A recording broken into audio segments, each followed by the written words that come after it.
আউযুবিল্লাহি মিনাশ শাইতানির রাজিম বিসমিল্লাহির রহমানির রহিম। প্রত্যেক দিনের মতো যে আমরা আলোচনা চালাচ্ছিলাম গণিতের উপর দুটি করে অক্ষর শব্দ নিয়ে, দুটি করে অক্ষর দিয়ে যে শব্দ গঠন হয় সেখান থেকে গণিতের উপর যে আলোচনা চালাচ্ছিলাম।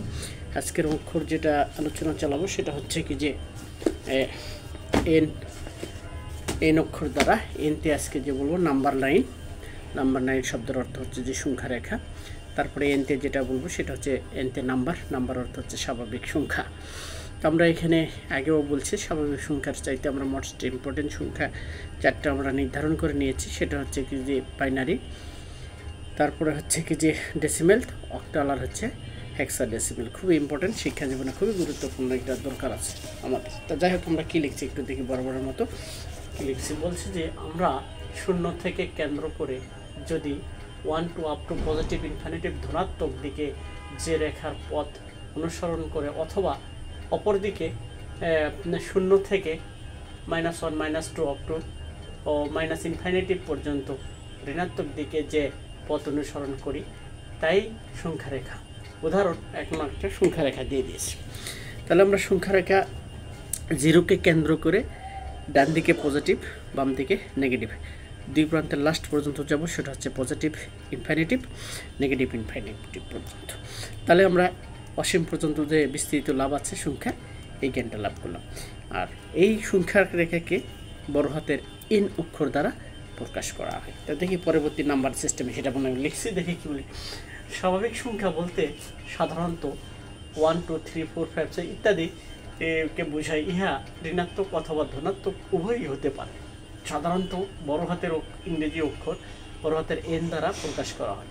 অন্যদিকে আমরা গুরুত্ব দিয়েছি বাইনারি, ডেসিমেল, অক্টাল, হেক্সাডেসিমেল। শিক্ষা জীবনে এই চারটি পদ্ধতি খুবই গুরুত্বপূর্ণ। তাহলে আমি কি বললাম যে চারটি পদ্ধতি খুবই গুরুত্বপূর্ণ শিক্ষা জীবনে। কিন্তু আমরা বাঙালি বা বাঙালির সমাজ, বাঙালির দেশেতে যে সচরাচর যে প্রচলিত আছে নিচ লেভেলগুলো, সেটা হচ্ছে ডেসিমেল পদ্ধতিতে। এই পদ্ধতিতে আমরা সত্যিকারের অর্থ হচ্ছে কি যে শিক্ষাতে যে গুণগত মানের যে বিশ্বায়নের সাথে যে তালমিলে চলা, সেখানে খুব কঠিন হবে চলাফেরা। কারণ বিশ্বায়ন তো এই লেভেল দিয়ে শুধু ডেসিমেল দিয়ে চলে না, আরও সংখ্যা রেখা বা আরও কিছু নাম্বার তৈরি হচ্ছে বা কিছু কোড তৈরি হচ্ছে, বিসিডি কোড আছে, তারপর হচ্ছে আরও কোড আছে, গেরি কোড আছে, অনেকগুলো কোড আছে। সেগুলো হচ্ছে যে আলাদা সাইটের পড়াশোনা করতে গেলে বলা বা সেখানে দরকার পড়ে এগুলো। তো যাই হোক, আমরা ওই দিকে যাবো না। তারপর আমরা দুটা কোশ্চেন করবো খুব শর্ট। সেটা হচ্ছে কি যে সংখ্যা রেখা অঙ্কন করি। তাহলে আমরা একটা সংখ্যা রেখা লিখলাম, পজিটিভ ইনফিনিট 0 থেকে পজিটিভ ইনফিনিট, 0 থেকে নেগেটিভ ইনফিনিট। তারপরে স্বাভাবিক সংখ্যাকে কী দ্বারা প্রকাশ হয়? স্বাভাবিক সংখ্যা দ্বারা দুইটা। যদি কোনো সংখ্যার মান যদি 1 2 থেকে 30 পর্যন্ত হয় তাহলে ছোটো হাতের এন।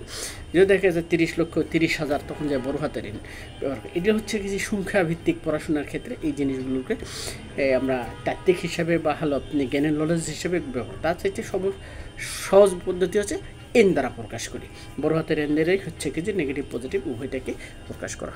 আমরা আজকে খুব সুন্দর একটা অঙ্ক ডিসক্রিপ করব 8 থেকে 12 বছর বাচ্চাদের জন্য। তো আমরা একটা অঙ্ক লিখেছি প্রুভমেন্ট ভিত্তিক। প্রথমেই আমরা যে অঙ্কটি করবো, এই অঙ্কটা হচ্ছে কি যে সব স্কুল কলেজ হয়তো বা এত বড় জ্ঞানের চর্চা, এটা খুব ইজিলিভাবে আমরা একটা জ্ঞানের চর্চা দেওয়ার চেষ্টা চালাইছি। দেখি আমরা 8 থেকে 12 বছর বাজে, এটা কিন্তু দেখে দেখে লিখবি। এই টপিক্সটা দেখে দেখে লিখে জমা দেবে বাবা মা তো শিক্ষককে। আমরা লিখছি 1 1 0 বাইনারি, এটা 1 0 1, এটাও বাইনারি। তো ভাবছি বলতেছে কি যে 1 1 0 মিনুট আর 1 0 1 হচ্ছে সাবস্ট্রাক্ট, মানে হচ্ছে এটা বিয়োগ করতে হবে, এখান থেকে এটা বিয়োগ করতে হবে। এইটা আমরা বিয়োগে অভ্যস্ত নই, অর্থাৎ এই বাইনারিটা আমরা সকলেই বিয়োগে অভ্যস্ত নই। কিন্তু এইটাকে বাইনারি থেকে যদি ডেসিমেলে নিয়ে যায় তাহলে 6 পাবো। আবার হচ্ছে কি যে এইটাকে আবার বাইনারি থেকে যদি ডেসিমেলে যায় তাহলে 5 পাবো।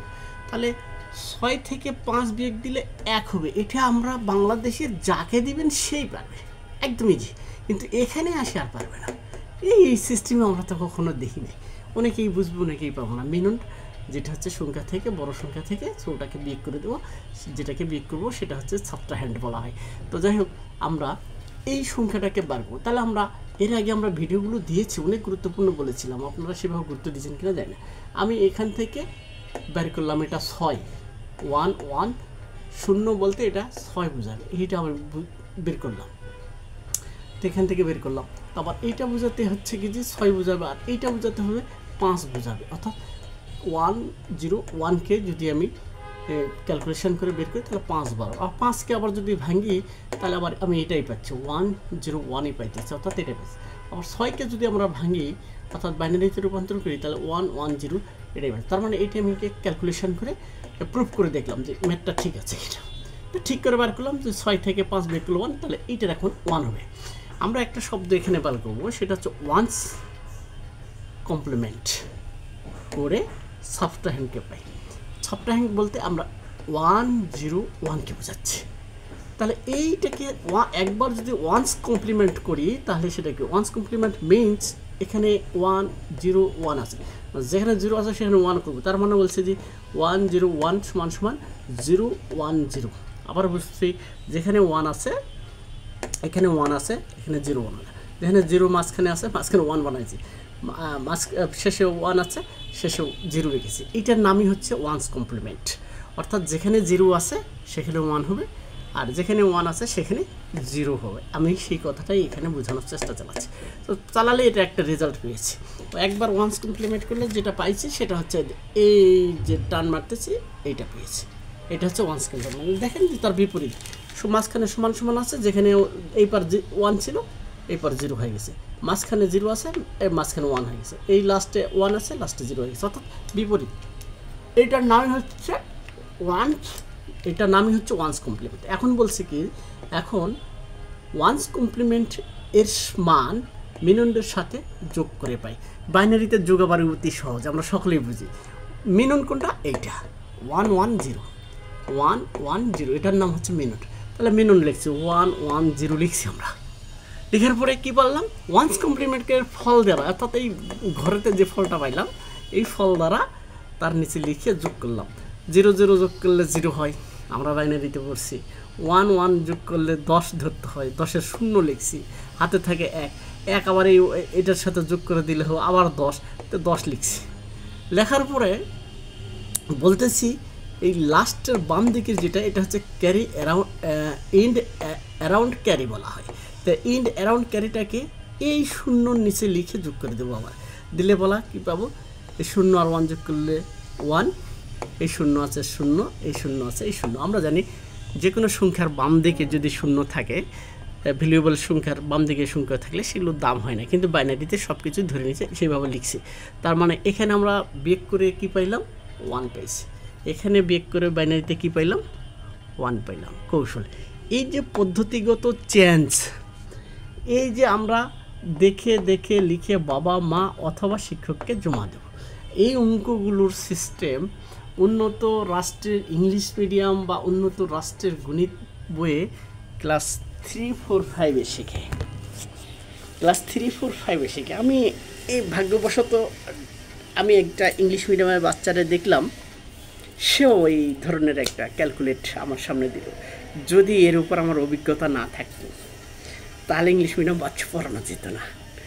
তো পড়ানো যেত না বলতে যে আমাকে যখন তাদের সামনে বলা লাগতো যে আমি এটা পারি না, তা আমি তাকে ধ্যাম ধ্যাম করে দিলাম, না দেখি কিছু বিদ্যা মুখস্থ আছে মস্ত করে দিলাম। দেওয়ার পরে বললাম যে ঠিক আছে, তো তখন সে বুঝলো যে না এই জিনিসটা পারি। আমি বললাম যে হ্যাঁ এগুলো আমরা করে আসছি।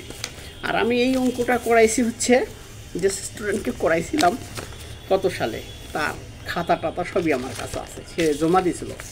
নামও বলে দিচ্ছি, নাম নাইমুল হক, একাদশ শ্রেণী, Udayan high school secondary school and college, Dhaka university উদয়নের।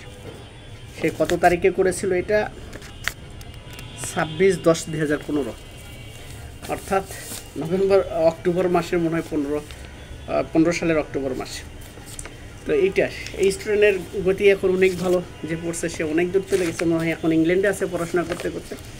আমি তার উদাহরণ দিতেছি এই কারণে যে তার খাতাটা বের করে আমি অঙ্কটা করাইছিলাম, তখন সে আমাকে জমা দিয়েছিল, স্যার ঠিক আছে কিনা আপনাকে আমি জমা দিলাম, আপনি লিখে দিন। তো ওটা ওইভাবে বইয়ের মধ্যে আজকে বই খুঁজতে খুঁজতে পেয়ে গেছি, তাই আমি ওখান থেকে একটা অঙ্ক দেখাই দিলাম আমি এবং বুঝাইলাম। সে চলে গেছে এখন দেশের বাইরে, ইনশাল্লাহ তার সফলতা কামনা করছি।